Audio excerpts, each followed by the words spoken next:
Breaking news చూస్తున్నాం. తెలంగాణ రాష్ట్ర అధికారిక చిహ్నాల్లో మార్పులు. రాష్ట్ర గీతం రూపకల్పనపై కసరత్తు తుది దశకు చేరుకుంది. రాష్ట్ర గీతం రూపకల్పన పూర్తి కాగా అధికార చిహ్నంకు సంబంధించి చిన్న మార్పులు చేయాల్సి ఉన్నట్లుగా తెలుస్తోంది. జూన్ 2వ తేదీన నిర్వహించే తెలంగాణ రాష్ట్ర అవతరణ దినోత్సవ వేడుకల్లో రాష్ట్ర అధికారిక చిహ్నం రాష్ట్ర గీతంను ఆవిష్కరించున్నారు. ఈ క్రమంలో నేడు సచివాలయంలో సీఎం రేవంత్ కీలక సమావేశం నిర్వహించనున్నారు. ఇక ఇదే విషయంపై మరింత సమాచారం మా ప్రతినిధి చారి లైవ్ లో అందిస్తారు. చారి, చెప్పండి. థ్యాంక్ యూ బ్రాహ్మణి. తెలంగాణ రాష్ట్రకు సంబంధించినటువంటి చిహ్నం కావచ్చు, అలాగే గీతం కావచ్చు, ఈ రెండింటి విషయంలో పూర్తి కసరత్తు జరుగుతుంది. మరొక వైపు దీనికి సంబంధించిన కసరత్తు కూడా పూర్తి తుది దశకు వచ్చింది. ఎందుకంటే జూన్ 2 తెలంగాణ రాష్ట్ర అవతరణ దినోత్సవం సందర్భంగా దినోత్సవాలు దగ్గరికి వస్తున్నాయి. కాబట్టి ఈ నేపథ్యంలో కూడా ప్రభుత్వం వీటిపై కొంచెం కసరత్తు ముమ్మలు చేస్తుందని చెప్పవచ్చు. దీనిలో భాగంగానే కూడా కొంతమంది రాజకీయ నాయకులను కూడా ఆ అఖిలపక్ష భేటీకి పిలిచే అవకాశం కూడా కనిపిస్తుంది. ఎందుకంటే అన్ని రకాల రాజకీయ నాయకులు కావచ్చు, విద్యావేత్తలు కావచ్చు, అలాగే మేధావులు కావచ్చు, వీళ్ళందరినీ పిలిచి కూడా రాజకీయ ముద్రను చూయించి దానిని ఓకే చేసే విధంగా కూడా సీఎం రేవంత్ రెడ్డి ఈరోజు అఖిలపక్ష సమావేశం నిర్వహించబోతున్నాడు.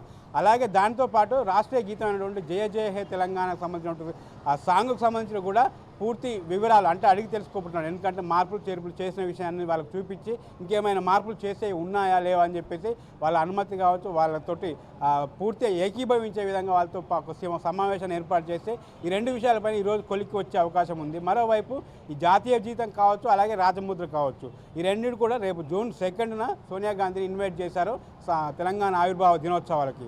ఆమె చేతుల ముందుగా జయ జయ హే తెలంగాణ ఆ సాంగ్ను కూడా రిలీజ్ చేయబోతున్నారు. ఇక మరొక వైపు లోగోకు సంబంధించినటువంటి విషయాలు కూడా లోగోలో కూడా కొన్ని మార్పులు చేర్పులు చేయడం జరిగింది. ఇంతకుముందు ఉన్న లోగోలో మాత్రం కాకతీయుల కళాతోరణంతో పాటు హైదరాబాద్ మార్క్ అయినటువంటి చార్మినార్ కూడా ఉండేది. కానీ ఇప్పుడు ఆ రెండు తీసివేసి దాని ప్లేస్లో చార్మినార్ ప్లేస్లో అమరవీరుల స్థూపానికి సంబంధించినటువంటి చిహ్నాన్ని ఉంచడం జరిగింది. అలాగే కాకతీయుల కళాతోరణాన్ని తీసేసి ఆలివ్ ఆయిల్ సంబంధించినటువంటి ఆలివ్ లీవ్ సంబంధించిన ఆకులకు సంబంధించినటువంటి గుర్తులను రెండు వైపులా పెట్టడం జరిగింది.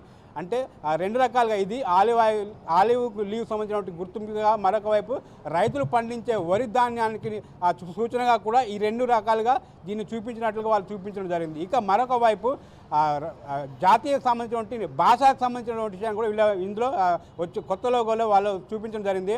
తెలుగు, హిందీ, ఇంగ్లీష్ అలాగే ఉర్దూతో పాటు కూడా 4 లాంగ్వేజెస్లలో కూడా తెలంగాణ ప్రభుత్వం అనే పదాలను కూడా చేర్చడం జరిగింది. అంటే హిందీ జాతీయ భాష కాబట్టి హిందీ, అలాగే ఉర్దూ అంటే తెలంగాణ అంటేనే హైదరాబాద్ అంటేనే హైదరాబాద్లో అన్ని రకాల జాతుల వాళ్ళు భిన్నంగా అందరూ కలిసి ఉంటారు కాబట్టి, అన్ని భాషల వాళ్ళు కలిసి ఉంటారు కాబట్టి దానిలో భాగంగా తెలంగాణ అంటేనే ఉర్దూతో పాటు హిందీ కూడా కలిసి మాట్లాడతారు కాబట్టి వాళ్ళని కూడా ముస్లిం వర్గాలను కూడా వాళ్ళని కూడా హక్కును చేర్చుకునే విధంగా, వాళ్ళకు కూడా సూచించే విధంగా కూడా ఇందులో ఉర్దూను కూడా చేర్చడం జరిగింది. మొత్తంగా 4 భాషలకు సంబంధించినటువంటి లోగోను పెట్టడం జరిగింది. అలాగే కళాతోరణం తీసేసి దాని ప్లేస్లో ఆలివ్ సంబంధించినటువంటి లీవ్స్ పెట్టడం జరిగింది. అంటే వరంగల్కు సంబంధించినటువంటి కాకతీయుల కళాతోరణం తీసివేయడంపై కూడా కొంతమంది రాజకీయ నాయకులు, వరంగల్ సంబంధించినటువంటి ముఖ్య బీఆర్ఎస్ నాయకులు కావచ్చు, రాష్ట్ర వ్యాప్తంగా కొన్ని నిరసనలు కూడా వ్యక్తం చేస్తున్న సందర్భం. ఎందుకంటే పాత లోగోనే చాలా బాగుంది, అన్ని రకాలుగా ఉంది. అటు హైదరాబాదు, అటు వరంగల్ సంబంధించినటువంటి కాకతీయుల కాలం సంబంధించినటువంటి కాలాన్ని కూడా గుర్తు చేస్తూ మొత్తం కలవెలుపుగా ఉన్నటువంటి లోగోను తీసేసి ప్రస్తుతం తనకు నచ్చినట్టుగా రేవంత్ రెడ్డి ఈ లోగోను క్రియేట్ చేస్తున్నాడని చెప్పేసి కొంతమంది రాజకీయ నాయకులు, అలాగే బీఆర్ఎస్ నాయకులు రాష్ట్ర వ్యాప్తంగా ఈరోజు బంద్కు పిలుపునిచ్చారు. ప్రతి జిల్లాలో, ప్రతి మండలాల్లో కూడా ఈ లోగో మార్పు కావచ్చు, అలాగే జాతీయ జయ జయ హే తెలంగాణ సాంగ్ సంబంధించినటువంటి మార్పులు కావచ్చు, వీటన్నిటిపైన కూడా ఈరోజు వాళ్ళు బంద్లు, రాస్తారోకోలు చేయడం జరిగింది. మొత్తంగా చూసుకుంటే పాత లోగోను తీసేసి ఈరోజు కొత్త లోగోను కొన్ని 3 రకాలుగా ఫైనల్ చేయడం, అందులో ఒకటి ఫైనల్ చేస్తున్నట్టుగా తెలుస్తుంది. అది ఈరోజు సాయంత్రానికి ఒక కొలికి వచ్చే అవకాశం ఉంది. అలాగే అఖిలపక్ష సమావేశాన్ని కూడా రేవంత్ రెడ్డి పిలిచి ఈ రాజముద్రను కూడా వారి అభిప్రాయాలు తెలుసుకునే అవకాశం కూడా ఉంది. Brahmani. Okay Chari, thank you.